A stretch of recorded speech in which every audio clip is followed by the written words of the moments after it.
కీర్తనల గ్రంథము 92 అధ్యాయము. యెహోవాను స్తుతించుట మంచిది. మహోన్నతుడా, నీ నామమును కీర్తించుట మంచిది.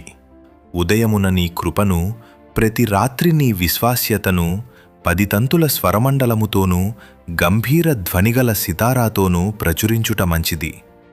ఎందుకనగా యెహోవా, నీ కార్యము చేత నీవు నన్ను సంతోషపరచుచున్నావు. నీ చేతి పనుల బట్టి నేను ఉత్సహించుచున్నాను. యెహోవా, నీ కార్యములు ఎంత దొడ్డవి! నీ ఆలోచనలు అతి గంభీరములు. పశుప్రాయులు వాటిని గ్రహింపరు, అవివేకులు వివేచింపరు. నిత్యనాశనము నొందుటకే గదా భక్తిహీనులు గడ్డివలె చిగుర్చుదురు. చెడు పనులు చేయువారందరూ పుష్పించుదురు.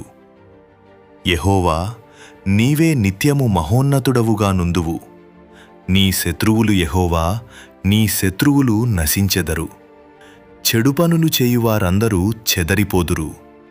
గురుపోతు కొమ్మువలే నీవు నా కొమ్ము పైకెత్తితివి. క్రొత్త తైలముతో నేను అంటబడితిని.